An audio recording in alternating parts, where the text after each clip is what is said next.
Hi guys, what I'm going to do is make what I hope will just be a quick video showing you the resources and all of the information that you need for the Stage 2 Food and Hospitality investigation. I'll make a second video that will be linked to this topic that I'll go through where you might be able to find some resources and ideas and online access for your research as well, okay? So what I'm starting with is obviously in the public drive, in my folder, in Food and Hospitality, Stage 2, and in the 2020 folder you will find the Investigations folder. So that's where I am starting, okay? In here, I'm not going to look at the introduction and exemplars at the moment. Again, that might be a third video that I will organise for you. But the first thing that I'd like you to have a look at, please, is the first document there, which is the task sheet. So I've got that open down here and it looks like this. Now it's actually a multi-page document, so be aware of that. What is here in bright red is simply cut and pasted straight from the study design. It's a little bit more information about what the requirements are and links to areas of study, which I'll talk about in just a moment as well.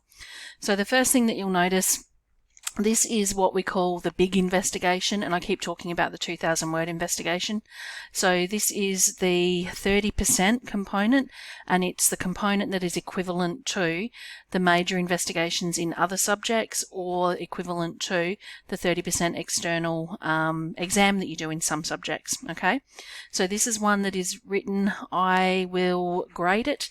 It will then be sent off to the SACE board where it will be remarked. Marks from the marker will be compared to mine to see how they collate, and it could then go to a third or possibly even a fourth marking to finalise your grade. So this is one where I don't give you the grade for. It's got to be marked via the SACE board, okay? The assessment design criteria from the performance standards, it relates to the investigation and critical analysis performance standard and the evaluation performance standard. So I will show you those in just a moment as well. Spend a little bit of time having a look through this, but do note down here that one of the things that it says is that teachers must verify the processes and the progression of the investigation. So in order to do that, I've just got a tick and sign box here on the front page. In week 4 of this term, I'm going to ask you to give me your investigation plan, and I'll go through what that is in a moment. In week 8, I should be seeing evidence of your research that you have undertaken. By the end of this term, I'm hoping that you're going to be able to give me a draft. That will then give me the holidays in which to look at your work before giving it back to you at the start of term 3 to give you a couple of weeks to turn around for your final piece. Now, because of the timeline with regards to the investigation, it does go into the SACE board midway through term 3. Be aware of that, please. And it is a SACE deadline. I cannot extend those dates. Areas of study. Now, each of the assessment tasks that we've been doing in food and hospitality needs to relate to an area of study. So, for example, when we did our very first group task, we looked at area of study 3, political and legal influences, and we looked at legislation that's relevant to food production, like hazard analysis and critical control points and food safety. Our second task that we've been doing has been looking at technological influences, so the influence of social media. Whatever you choose to do for your investigation needs to relate to one of these areas of study, and these are the dot points that help give you a bit of an idea as to what that area of study might cover.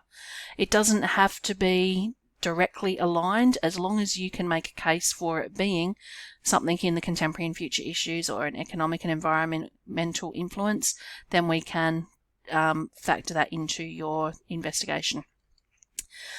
The learning requirements relate to the performance standards, which are here. So the investigation gets marked against 4 particular performance standards. Investigation and critical analysis, exactly the same as when you do a research task, which is only a 500-word piece for one of your practical assessments, like you're doing with the social media task again. So it's about investigation and critical analysis of contemporary trends and or issues related to the food and hospitality industry, analysis of information for relevance and appropriateness with appropriate acknowledgement of sources, and highly effective application of literacy and numeracy, including clear and consistent use of terminology. In the evaluation performance standard, we've got evaluation of contemporary trends and or issues related to food and hospitality. One of the things I want you to know is that both of these talk about contemporary issues, so it is vitally important that whatever it is you choose to do for your investigation task, that you can make a case for it being a contemporary issue. And I'll talk more about that in just a moment. Okay, so that's the very first document that you will need to have a look at. Secondly, we have formulating a hypothesis. Now this is just a guide to help you if you come up with an idea, and that might be from a website or a news article or something that you've seen on Facebook. How do you then go about deciding whether or not it's actually going to be something that you can work into an investigation topic? Okay, so I've just put together a little sheet to help you with that. First thing, give me the details of where you got your idea from. It's a little bit like research project in that we're trying to take for example, a newspaper article, something that you've seen in the media so that it is contemporary, and turn it into your research topic. You can then select an issue that's identified in the article and have a go at writing a hypothesis or a research question so that you can come to me with, this is my idea. I can then help you refine it, but you've got to at least come to me with a bit of an idea to start with.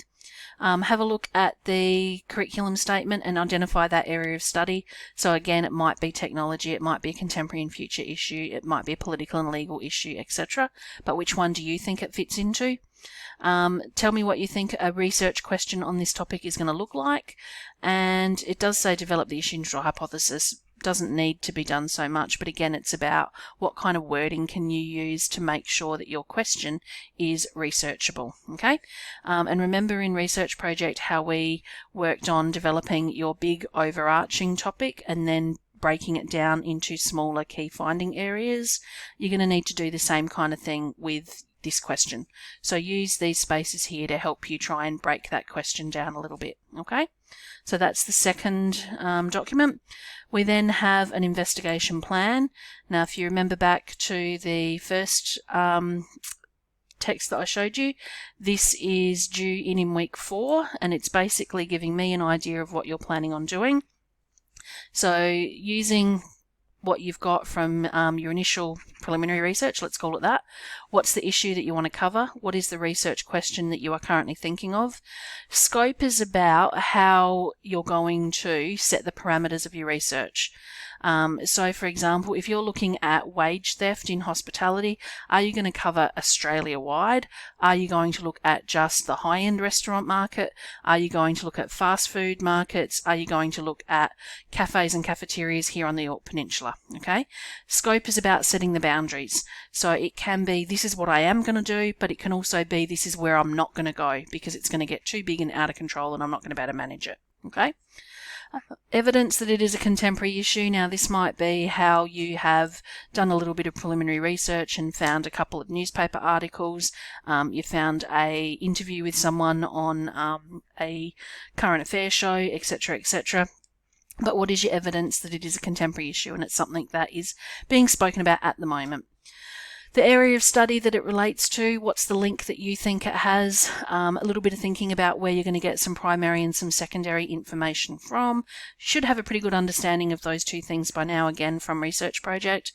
And just like I was talking about a moment ago, how are you planning on breaking down your overall big question into smaller manageable components to be able to write your 2,000 words up, okay? So that's the planning document that I would like to see, please, in week 4.